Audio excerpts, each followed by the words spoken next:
نام ہوتے ہیں، سالک ہے، صوفی ہے، فقیر ہے، کلندر ہے۔ اس میں کلندر میں تھوڑا اختلاف اور مجذوب میں، باقی یہ جتنے یہ سب فقیر ہی کے نام ہوتے ہیں۔ ولایت کے ولی کے مختلف نام، سالک کوئی اس کو کہتا ہے، سالک کوئی صوفی کہتا ہے، کوئی درویش کہتا ہے، پارسا ہے، خدا رسیدہ ہے، بزرگ بھی کہتے ہیں، خدا مست بھی کہہ دیتے ہیں۔ تو یہ ان سب کو فقیر ہی کہتے ہیں، جو جس کا دل، فقیر کی ڈیفینیشن کہ جس کا دل اللہ اللہ کرتا ہو اور جس کے پاس جا کے دل اللہ اللہ کرنا شروع کر دے، یہی فقیر ہے اور یہی اس کی پہچان ہے۔ ذمے کیا کیا ڈیوٹیاں ہیں؟ تو میں نے کہا کہ اس کا کام ہے ذکر کرنا اور آنے والوں کو ذکر کی طرف لگا دینا۔ جب انسان ذکر کی طرف لگ جاتا ہے، دنیا معافی تو ہے ہی ہے، آخرت بھی اس کو عطا ہوتی ہے۔ خاص کر جو اس کا وہ رخ زیبا اس کو عطا ہوتا ہے، اس کی مثال میں کیا آپ کو دے سکتا ہوں۔ تو بات اسی میں ہے کہ ڈیوٹی اس کی یہی ہے کہ اس کو اپنے دل کی طرف لگا دینا، اس کی دھیان اپنے دل کی طرف کر دینا، اور دل کا جو اس کا رخ ہے وہ اس رب کی طرف کر دینا۔ اور یہی محبت مشن ہے، یہی فقیر کی ڈیوٹی ہے، یہی اس کے کام ہے۔ یہ ایک بڑی ڈیوٹی ہے، اگر یہ ادا ہو جائے تو باقی جو ہیں وہ ساری ڈیوٹیاں، وہ جو آنے والا میں ہے نا، جو طالب ہے وہ خود اس کو سمجھ بھی آتی ہیں اور سارا انجام بھی دیتا ہے۔ آپ نے سنا ہوگا بعض بزرگ جو ہیں اپنی زندگی میں ایک دفعہ اپنے شیخ سے ملے، ان کا اپنا ایک ایسا سلسلہ تھا، ایک ہی دفعہ ملے اور ان پہ انہوں نے توجہ دی اور بات بن گئی۔ وجہ یہی ہے کہ وہ ایک ایسا ان کو ڈیوٹی ان کو دے دی گئی، ایک ہی جو فرض وہ ادا کر دیا گیا، باقی ڈیوٹیاں خود ادا ہوتی ہیں۔ ضرورت فقیر اس لیے محسوس ہوتی ہے کہ جب بندہ اس راہ کی طرف آتا ہے، فقر کی طرف اور اللہ کے ذکر کی طرف، اس میں شیطان مختلف وسوسے توہمات میں اس کو شکار کرتا ہے، اس کو جکڑ کے رکھتا ہے اس کے ذہن کو، تو اس کو مختلف خوابیں بھی آتی ہیں، جیسے خواب میں وہ ڈرتا بھی ہے، پریشان حال رہتا ہے روحانی طور پہ۔ اب جب اس کا ایک روحانی دوست ہوگا معلم کی شکل میں، روحانی معلم کی شکل میں، یعنی سمجھیں کہ اسپرچول ٹیچر کی شکل میں، تو جب اس کے پاس وہ جا کے بیٹھے گا، اس کو بتائے گا، تو چونکہ وہ اس راستے کو جانتا ہے، وہ اس چیز کا ڈاکٹر ہے، وہ اس کا علاج کر دے گا۔ جب وہ اس کا علاج کرے گا تو وہ اقبال جیسے کہتا ہے، تیرا علاج نظر کے سوا کچھ نہیں، ان کا علاج نظر کے سوا کچھ نہیں۔ اللہم صلی علی سیدنا محمد وسلم، درود پاک پڑھیں 3 دفعہ۔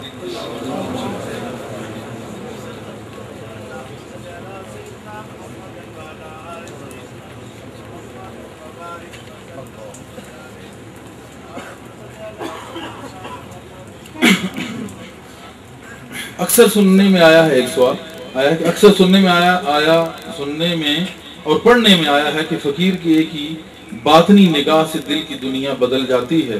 اگر پہلے زمانے میں ایسا تھا تو آج کے دور میں کیوں نہیں؟ وجوہات ارشاد فرمائیں۔ بات یہ ہے کہ ایک ہی نگاہ سے دنیا بدلتی ہے۔ یہاں ہی اکثر و بیشتر ایسے لوگ بیٹھے ہیں کہ یہاں آنے سے پہلے ان کی دنیا کچھ اور ہی تھی، اور آنے کے بعد ان کی دنیا اللہ کی فضل و کرم سے مدینے والی دنیا بن گئی، اور غوثیہ بغدادیہ یہ دنیا بن گئی ہے ان کی، کلندریہ دنیا میں وہ چلے گئے ہیں، خواتین میں بھی اور جینٹس میں بھی۔ اس کی مثال انشاءاللہ اگر کوئی دے سکتا ہے تو یہ کلندریہ سلسلہ ایک نہیں سینکڑوں مثالیں دے سکتا ہے۔ یہاں ہی نہیں، ہمارا پورے ملک میں دورہ ہوتا ہے، ہر جگہ پہ اللہ کے فضل و کرم سے جن نوجوانوں نے سینموں اور فلموں اور دیگر خرابات کا رخ کرنا تھا، اللہ کے فضل و کرم سے انہوں نے اللہ کے ذکر کی طرف اپنے رخ کر لیے ہیں، اور اپنے آپ کو بہت ساری لغزشوں اور تباہکاریوں سے بچا کے اللہ کی محبت کی طرف اپنے آپ کو کھینچ لیا ہے۔ آگے اللہ کی مرضی سے اور توفیق سے ہوتا ہے، لیکن ان پہ نگاہ کرم ہے ہی اسی کی طرف سے، ورنہ اس کی طرف کون آ سکتا ہے؟ اتنے لوگ جو آتے ہیں تو یہ اس کے بلانے سے، اس کے بھیجنے سے۔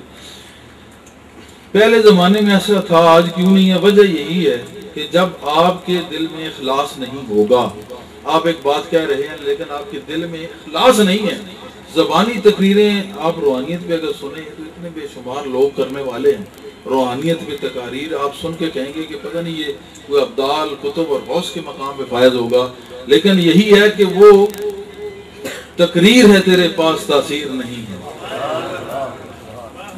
تیری بیاض میں ظالم اکثیر نہیں ہے، کتابیں ہیں تیرے پاس تاثیر نہیں ہے۔